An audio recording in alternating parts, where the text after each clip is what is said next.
पढ़ाई भी पूरी करने का टाइम नहीं दिया गया। हाँ दोस्तों नमस्कार।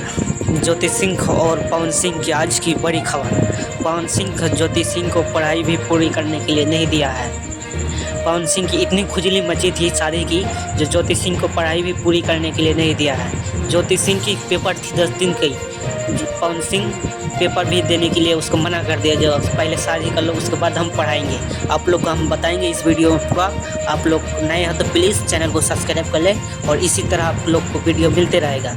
चलो हम लास्ट में कुछ आप लोग के साथ बात करते हैं। तो ये चर्चा भी निकल के आ रही है कि जब डिवोर्स फाइल हुआ था तो आपने ज़्यादा रिमाइंड मांग लिया था, ज़्यादा पैसों की डिमांड की, प्रॉपर्टी की डिमांड की। इस पर आप कुछ कहेंगे? जी देखिए, वो कोर्ट का एक प्रोसेस होता है। अगर आप छोड़ते हैं तो आपको भरण पोषण के लिए कुछ दिया जाता है, जो पति द्वारा दिया जाता है।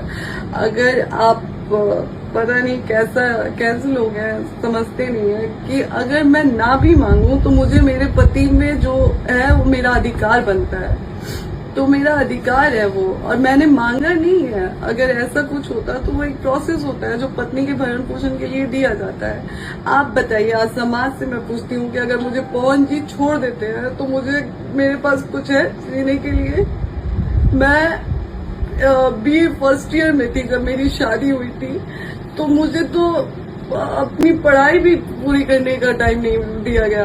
यहाँ पे पापा से बोला गया कि पेपर था जब मेरी शादी हुई थी, उसके 10 दिन बाद मेरा एग्जाम था। मुझे बोला गया कि आपको आगे हम लोग शादी के बाद पढ़ने देंगे, और शादी के जस्ट बाद हमसे बोला गया कि आप अपने पापा को फोन करके बोल दीजिए कि आप नहीं पेपर नहीं देना चाहती हैं। पवन सिंह से शादी हुई है आपकी, आप आगे पढ़ेंगी, लोग क्या कहेगा? ये सारी चीजें ऐसे दबाव देके मुझे पढ़ने भी नहीं दिया गया।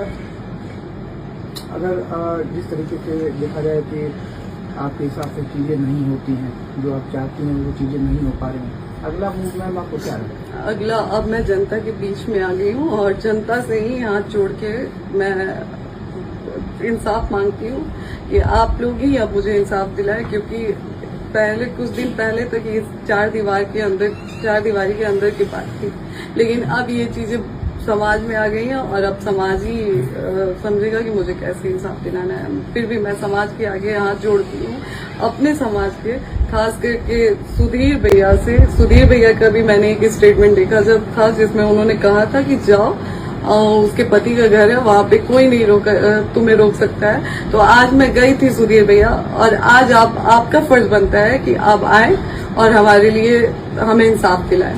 खास करके सुधीर भैया से, ब्रिजभूषण भैया जी से, और धनंजय भैया जी से, सुशील भैया से, ब्रिजेश भैया से हाथ जोड़ के विनती करती हूँ। पवन सिंह बोला है ज्योति सिंह को, जहाँ हम तुमको छोड़ देंगे, हम नहीं लाएंगे अपना घर, तुम रहो। और ज्योति सिंह बोला है जब हम समाज के ऊपर हम निर्भर रहेंगे, समाज के ऊपर हम छोड़ देंगे, समाज के हिसाब से हम फैसला लेंगे।